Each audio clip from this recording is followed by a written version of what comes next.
A días del inicio de la cumbre del clima en Egipto, las proyecciones frente al calentamiento global son cada vez más preocupantes. Según el más reciente reporte de las Naciones Unidas, si no se establecen medidas mucho más drásticas para reducir las emisiones de invernadero, el planeta podría registrar para el año 2100 un calentamiento en promedio de 2,1 a 2,9 grados centígrados. Esto en comparación con las temperaturas preindustriales. No tenemos tiempo que perder. Estamos en peligro inminente de no cumplir con el objetivo de limitar el aumento de la temperatura global a 1,5 grados centígrados y nuestro objetivo global debe ser 0 emisiones netas para 2050 y para lograrlo debemos colectivamente reducir a la mitad para 2030 los niveles de emisión globales que se registraron en 2010. Sin embargo, la tarea no ha sido sencilla, ya que el reporte indica que de los 193 países que se comprometieron a implementar cambios significativos, tan solo 26 lo han hecho tras la COP26 en Glasgow, Escocia. Dos de los mayores emisores de gases invernadero, China y Estados Unidos, este año no han incrementado sus compromisos. Aún así, han hecho algunos esfuerzos. No hay misterio sobre lo que debemos hacer. El verdadero misterio es por qué sigue siendo una lucha a hacer lo que el sentido común y la ciencia nos dicen que debemos hacer. Tenemos una hoja de ruta, solo tenemos que seguirla. Afirmó John Kerry, encargado de cambio climático para la Casa Blanca, quien desde Nueva York reconoció el impacto de la guerra en Ucrania y la crisis energética en la ecuación para implementar cambios. Los países se han dado cuenta brutalmente de que la crisis climática no solo es una amenaza, sino que la dependencia excesiva de los combustibles fósiles ha dado a los dictadores y déspotas la capacidad de convertir la energía en un arma. Informó Celia Mendoza de La Voz de América desde Naciones Unidas para Telearuba. As the Fed raises interest rates aimed at lowering inflation, mortgage rates are also soaring, topping 7% for the first time since 2002. According to lending giant Freddie Mac, the 30-year fixed-rate mortgage averaged 7.08% in the week ending October 27. For comparison, a year ago, the 30-year fixed rate stood at 3.14%. Experts say the higher the rates go, the less you can afford. People buy houses based on what the monthly payment is. The payment prices, the actual monthly cost, the payment, has gone up by as much as 50%. The increase fueled by the Federal Reserve's drastic action to raise interest rates. And experts say it's crushing the housing market. Home prices beginning to drop in some parts of the country and slowing new contracts. We've seen interest rates going up very quickly, faster than they've gone up since the 1980s. The Federal Reserve has been pushing up short-term rates, and mortgage rates have responded as well. While the Fed does not set the interest rates borrowers pay on their mortgage directly, its actions do influence them. Experts say it's possible prices could continue to fall for the immediate future. But because there's still a lot of pent-up demand and supply is still low, we likely won't see major declines anytime soon. Where there were 10, 15 offers for a property, that was sort of an unreal market. Now it's moving into a more reasonable discussion between buyer and seller. Battling urgently to put the brakes on inflation, the Federal Reserve hikes interest rates for the 6th time this year, another 0.75 percentage point. The Fed chairman saying this is necessary, given how much Americans are hurting from inflation. It erodes purchasing power, especially for those least able to meet the higher costs of essentials like food, housing, and transportation. How much more of this can American consumers take? It's really tough on their psyche because you hear about these rate hikes and they know your credit card's going to cost more, that auto loan is going to cost more, that mortgage is going to cost more.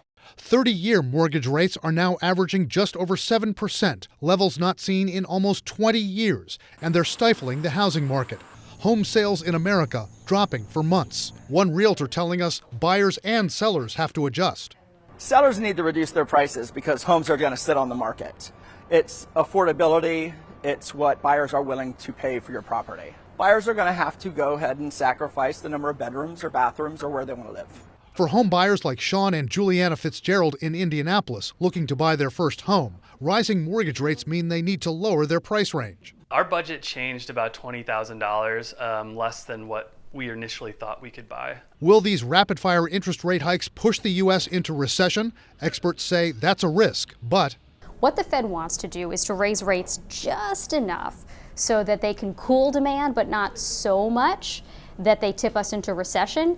And it's really hard to calibrate exactly. They're hoping that it's just enough medicine that it doesn't kill the patient. But a possible silver lining could be that the Fed hinted today that the next rate hikes could be less high or could be spaced further apart in time.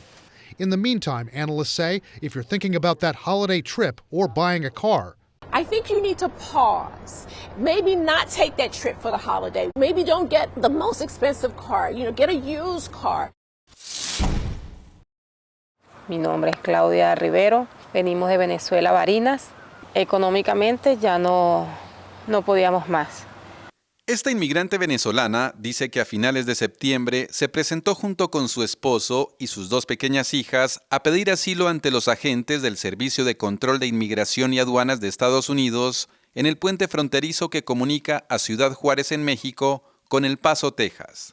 Estando en Bogotá nos ofrecieron viajar en lancha de San Andrés a Nicaragua, de país en país. Fue dentro de lo que cabe rápido, duramos como 6 días para llegar a México. Según relata Claudia Rivero, una vez en Texas, fueron trasladados a un centro de detención y allí permanecieron 3 días antes de recibir autorización para viajar al estado de Georgia, donde los esperaban algunos familiares. Pues yo apenas llegué, lo primero en mi mente era meter a las niñas en el colegio y gracias a Dios pues ya. De acuerdo con las actuales regulaciones, las autoridades estadounidenses están facultadas para decidir en cada caso si expulsan rápidamente a los migrantes en las fronteras terrestres, amparadas en una medida que tiene como objetivo declarado detener la propagación del COVID-19, o si, por el contrario, les permiten el ingreso al país mientras inician los trámites correspondientes a su solicitud de asilo.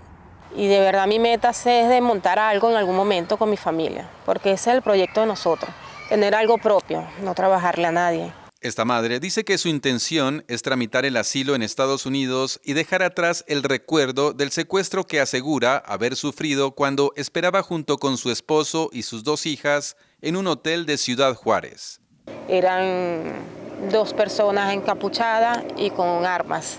Lo único que nos decían, vámonos, que va a llegar la policía.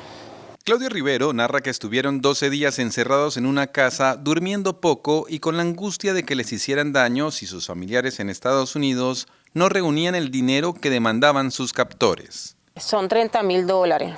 Son 5,000 por cada niña y 10,000 por adulto. Bueno, ahí yo le empecé a decir que cómo es posible, que eso es mucha plata, mi familia no tiene, más bien debemos el dinero que pagamos para poder llegar. Claudia Rivero dice que lograron pagar la mitad del dinero del rescate y que días después fueron liberados. Ya habíamos pagado, no nos habían soltado, hasta aquí llegamos. Realmente eso fue lo que pensamos. CNN no ha podido comprobar de manera independiente la denuncia de secuestro que hace esta familia venezolana. Esta inmigrante dice que por temor a represalias no presentaron una denuncia formal ante las autoridades mexicanas. Las autoridades al lado y lado de la frontera advierten con frecuencia a los migrantes del riesgo de caer en este tipo de redes delictivas. Claudia Rivero y su familia han recibido una citación para presentarse en octubre de 2023 en Atlanta ante las autoridades de inmigración de Estados Unidos y presentar, entre otras cosas, sus argumentos iniciales en el caso de asilo. ¿Qué le dices a esa gente que pronto está en Venezuela o en camino acá? Eso es un riesgo que de verdad me preguntan, le digo, no lo hagan. Y si lo hacen, háganlo ustedes solo, no lleven a niños. Hola, buenas tardes. Every door knock Fatima Flores Lagunas makes could make a difference. What we're hearing at the doors is that people are still struggling financially from the pandemic, from inflation. Healthcare, access to healthcare is another issue, mental health resources. The political director for CHIRLA, the Coalition for Humane Immigrant Rights, and a DACA recipient, Flores Lagunas can't vote in the November elections, but wants to make sure that those who can exercise that right. I can still motivate people that can to get out to vote, to also stand up for their community. Immigration has become a key part of the election conversation in a number of states with high-profile races this cycle, like Arizona and Nevada. The topic can be heated, the rhetoric charged, and the process sometimes intimidating to newly naturalized citizens who can cast ballots. Jerry Gonzalez is CEO of Galeo, a nonpartisan group that encourages Latinos, who make up about 30 million registered voters across the country, to get out and vote in Georgia, which has tight contests for governor and a U.S. Senate seat this year. Many times when we go to doors, we are the first contact inviting Latino voters to come into the political process and to have their voices heard and respected in voting. The National Partnership for New Americans has been part of an effort to track the number of newly naturalized voters in states where races could decide the balance of power in the U.S. Senate, like Pennsylvania, Nevada, Arizona, and Florida. The July report points to the addition of more than 5 million more new multiracial, multi-generational voters nationwide since 2016. In general, issues like the economy, health, abortion, school safety, and other of the high issues for the population in general are some of the issues that are propelling new American voters to the polls in November. So as Fatima Flores Lagunas goes door to door in Los Angeles, it's about getting every citizen to the polls. We've proven ourselves, our communities have, and if the pandemic has shown anything, it's that we are essential. Adiós.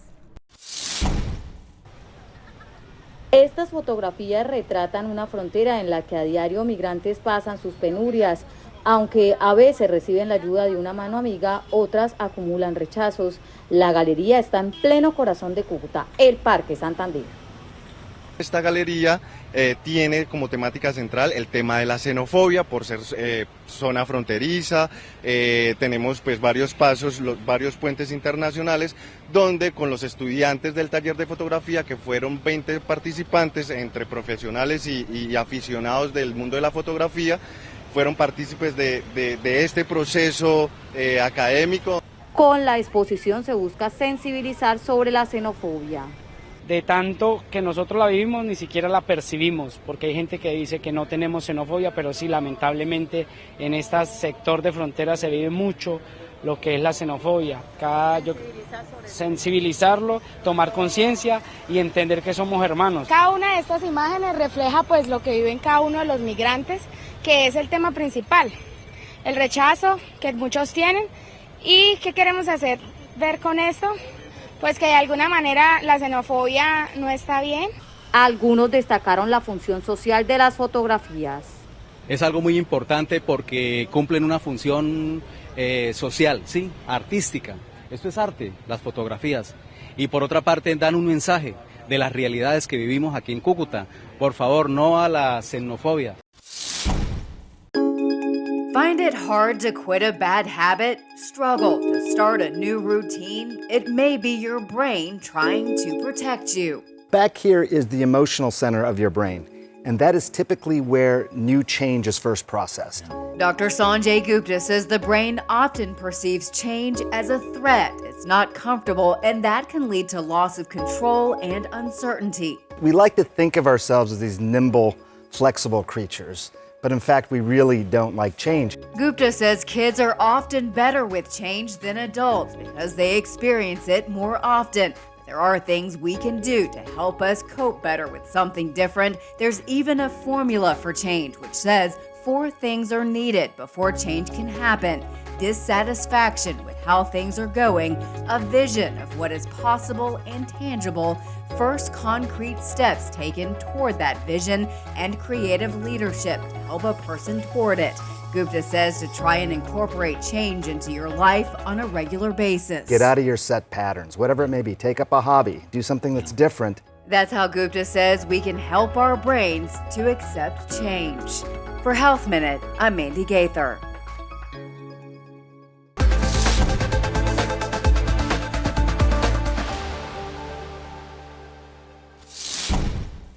Queremos queremos extenderles una gran invitación a todos nuestros televidentes de Telaruba para que sigan bien conectados con Primera Plana con Alejandra Forero, que transmitimos de lunes a viernes en nuestros 3 diferentes horarios. A las 6:30 nuestra premier, tendremos nuestra repetición a las 7:30 de la mañana y a la 1 de la tarde con las mejores noticias locales, internacionales, todos los sucesos que les dan la vuelta al mundo, noticias de virales, noticias de farándula y muchísimo más. Así que todos los días tenemos una cita aquí en Primera Plana con Alejandra Forero.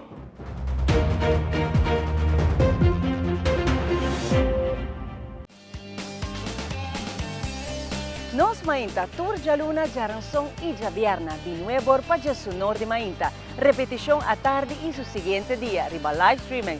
Nos mainta ta entretener, educar y informar. Nos mainta aquí na mes na Telearuba.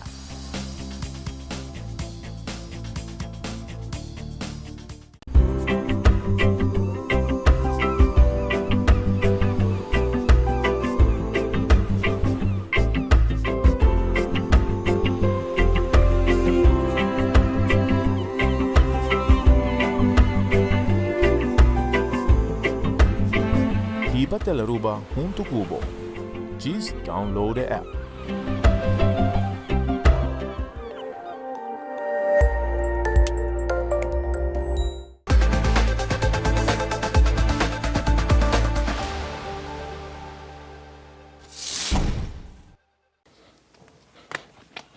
Estas manos de artesanos otomíes de la comunidad de San Ildefonso Tultepec en el estado de Querétaro elaboran artesanías de barro alusivas a las festividades de Halloween. Es el trabajo de los llamados calabaceros y el proceso comienza con la obtención de la tierra para crear el barro, según cuenta Ildefonso Pascual, un artesano con 27 años de experiencia. Esta calabaza es de 2 partes. Hay que unirlos, luego después hay que hacerle la forma. La forma se le hace con un tubo. Y después hay que esperar a que se oree tantito y le hay que ponerle la patita que está lleva acá arriba. Tras hornearlas y pintar a mano algunas piezas, los artesanos dicen que 500,000 de estas figuras se exportan a Estados Unidos justo a tiempo para las fiestas de Halloween. Que ahí está tres que exportan para el otro lado, nomás que los que como tienen, o sea, tienen patrón en Estados Unidos. En 1998 comenzaron a hacer estas calabazas. Luego se sumaron fantasmas, esqueletos y otras figuras decorativas que adornan esta celebración al otro lado de la frontera. Flavio César Romero se encarga de llevarlas hasta el cliente final. Hemos entregado a Carolina, a Chicago, Illinois, a varios, por ejemplo, a Texas. Es un estado del que nos compra y nos consume producto constantemente. Por primera vez, el año pasado, Salvador Bartolo decidió llevar sus piezas él mismo a Phoenix, Arizona, para venderlas. Como se pinta esta calabaza, lo pinta allá. Fabriqué una calabaza aquí en San Ildefonso, también lo fabriqué en Phoenix, Arizona. Y lo estuve fabricando, de hecho hay evidencia donde estuvimos allá varias partes. De hecho allá nos recibieron bien. Ildefonso cree que la popularidad de estas figuras se debe a que este barro es de alta resistencia, el más duro de México y muy cotizado también en diferentes estados del país. Pues aquí de todo, aquí viene la gente, ya empezó a llegar los que vienen de fuera, Estado de México, San Luis Potosí, Querétaro, de todas partes vienen y ya se empezó a vender. Esta tradición artesanal de trabajar el barro se mantiene vigente porque se pasa de generación en generación. Y así es que hoy varias familias del pueblo dependen de este trabajo para subsistir. He visto a mi papá también y mi mamá, ellos trabajaban mucho el barro, hacía comal y olla y cántaro para el agua. Y pues yo también ya me gustó. El taller de Don Ildefonso entrega más de 20,000 piezas al año. Para tener lista la mercancía en octubre, su elaboración comienza en enero, ya que cada día se producen entre 20 y 50 piezas. Pero el trabajo del año no termina en Halloween. Después, estos mismos artesanos se dedican a crear figuras navideñas. Inflation and recession fears not scaring away trick-or-treaters this spooky season. According to the National Retail Federation, Halloween spending could reach a record level this fall. They're planning to celebrate in more ways than they did during the pandemic, but they may be a little bit more budget conscious. The NRF says 69% are planning to celebrate this year. That's up from 65% last year.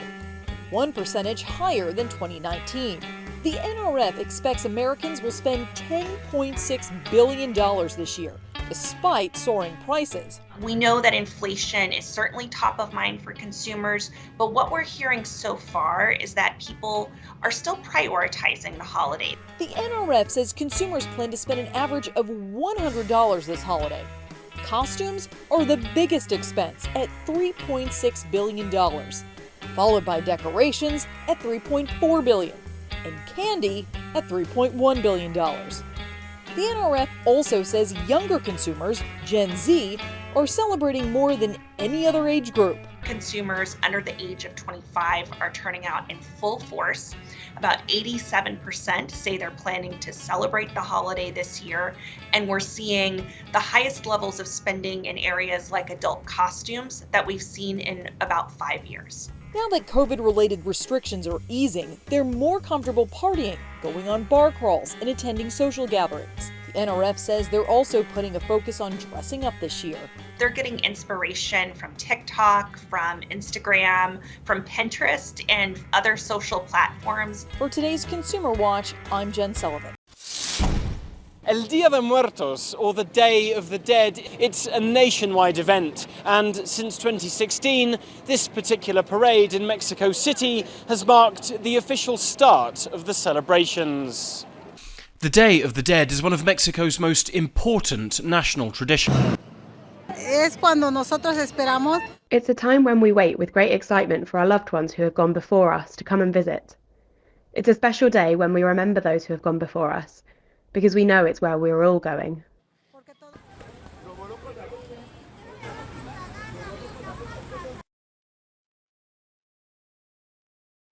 I think it's an amazing event. It's very culturally wonderful.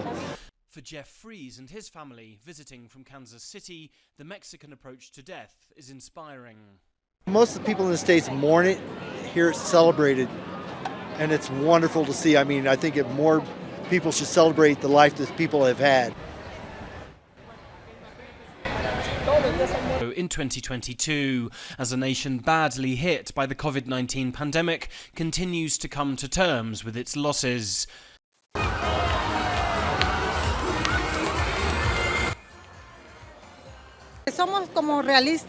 Mexicans are realists, and we try to live in the moment. Why? Because we don't know if we'll be here tomorrow. So we try to live out loud. This life isn't guaranteed. That's our mentality. As the parade comes to a close in the capital, having drawn tens of thousands of spectators, the Day of the Dead will be celebrated across the country. Dulce o trato. La familia Biden continuó la tradicional celebración del día de Halloween en la Casa Blanca y pasó a los archivos de la historia.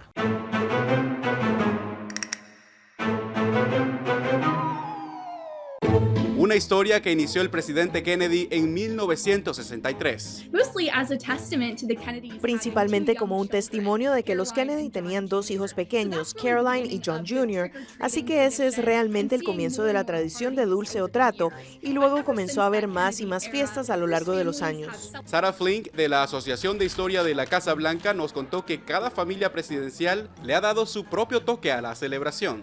Realmente solo depende del año y de la primera familia, y también de si el presidente y la primera dama tienen o no hijos pequeños. Pero para los residentes de la casa más famosa de Estados Unidos no solo es fiesta, sobre todo cuando cae la noche. Los testimonios de expresidentes y primeras damas dan cuenta que en la Casa Blanca pasan cosas extrañas. La pareja Obama, por ejemplo, asegura que se oyen sonidos raros, y el expresidente Reagan contó públicamente sus experiencias fantasmales. Algunas personas dicen que la Casa Blanca es la casa más embrujada de Estados Unidos, y ciertamente la gran cantidad de cuentos que tenemos a lo largo de la historia de avistamientos de presidentes y sus visitantes, ciertamente parece que así sea el caso. La historia popular contada por trabajadores de la residencia señala la presencia del espíritu de Abraham Lincoln, una leyenda que ha pasado de generación en generación. Una de las cosas que creo que mucha gente no sabe sobre el fantasma del presidente Lincoln es que la historia realmente parece tener su origen en un miembro del personal de la Casa Blanca llamado Jerry Smith. Él afirmó que veía tarde en la noche el fantasma del presidente Lincoln, ya sabes, mirando sombriamente hacia abajo, sintiéndose triste, caminando sobre las escaleras. Solo quienes han vivido en esta casa pueden dar fe. ¿Quién sabe? Eso sí, la celebración de Halloween aquí para nada es escalofriante. Más bien es el momento más dulce del año. Captain's log 61209.5. It's been weeks since leaving Tars Lamora for good. That dream of finding a place where we can be accepted is becoming real. The inexperienced crew of a pilfered Starfleet vessel continue boldly going where they've never gone before in Star Trek Prodigy. Whoever stole the protostar must be stopped. The newly premiering episodes are a continuation of the series' first season, expanding upon Kate Mulgrews' performance as more than one Catherine Janeway. This is, of course, the beauty of Star Trek and science fiction. You find her confronting difficulties that she has never had to confront before. Does she handle them with her usual equanimity? I would suggest she does not. There is an emotional component at stake here, and it's very, very important to Vice Admiral Janeway that this mission be accomplished. The real me is hunting us. Good luck with that. We've been through a lot as a team and as a crew and just as individuals. And, you know, we pick back up right after sort of one of the most major moments ever has happened to us.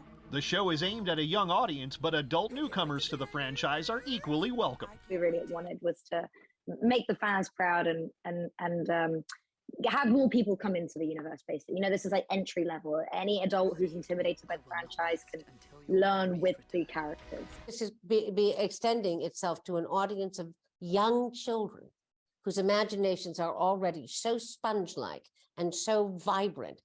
I can only hope that this, you know, will raise it to an entirely new level of excitement and promise. Who are these kids? Taylor Swift continúa rompiendo récords.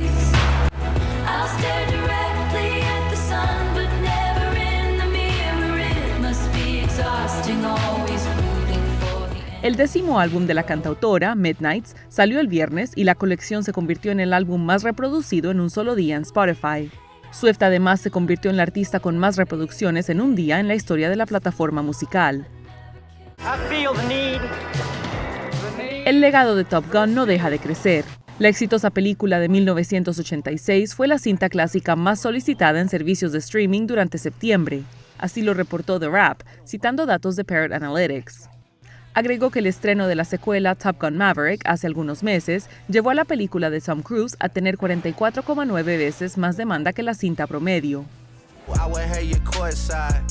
Drake pronto estrenará nueva música. Lanzará un álbum en conjunto con el rapero 21 Savage. El par anunció la noticia en el video musical para su exitosa canción Jimmy Cooks. ¿Alguna vez han escuchado acerca del turismo de sanación? Tiene que ver con energías, con meditación, con paz, con viajar a lugares que ofrezcan todo eso.